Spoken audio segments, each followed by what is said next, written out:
যুক্তরাষ্ট্র সরকারের বাণিজ্য শুল্কের পরিমাণ কমানোর লক্ষ্যে দেয়া প্রতিশ্রুতি আরও শক্তভাবে বাস্তবায়নে এগিয়ে যাচ্ছে বাংলাদেশ। বিভিন্ন পণ্য আমদানি বাড়ানোর পাশাপাশি এবার মার্কিন উড়োজাহাজ নির্মাতা প্রতিষ্ঠান বোয়িং থেকে প্রাথমিকভাবে 14টি এয়ারক্রাফট কেনার প্রস্তুতি নিয়েছে বিমান বাংলাদেশ এয়ারলাইন্স। ইতোমধ্যে সংস্থাটির পরিচালনা পর্ষদ আনুষ্ঠানিকভাবে চিঠি দিয়েছে বোয়িংকে।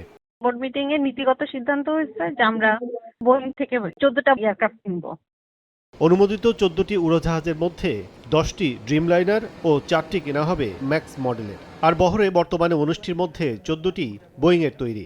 বিশেষজ্ঞরা বলছেন, ব্যবসায়িক দৃষ্টিকোণ থেকে এয়ারবাসের চেয়ে সাশ্রয়ী বোয়িং এয়ারক্রাফট। হয়তো 35 পর্যন্ত যাবে এই এয়ারক্রাফটগুলো ডেলিভার করতে। বিমানের যে এখন আমি সবসময় বলি ইয়াংগেস্ট ফ্লিট, এটা কিন্তু আর খুব একটা ইয়াং থাকবে না তখন।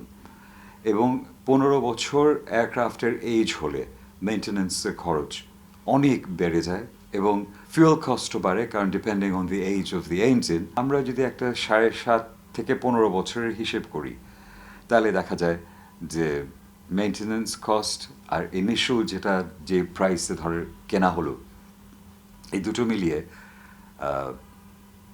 এয়ারবাস যে আরও সাশ্রয়ী সেটা মনে হয় না। নতুন 14টি এয়ারক্রাফট কিনতে বাংলাদেশ বিমানের সম্ভাব্য ব্যয় হবে প্রায় 35,000 কোটি টাকা। বহরে যুক্ত হতে পারে 2031 সালের শেষ থেকে 2035 সাল পর্যন্ত। তবে লাভের অঙ্ক কার্গো বিমানে বেশি হলেও নতুন বহরে কেন উদ্যোগ নেই সে প্রশ্ন তুলেছেন সংশ্লিষ্টরা। কার্গোতে হলো প্রফিট বেশি, আর বিমান সমস্ত কার্গো হ্যান্ডলিং করে।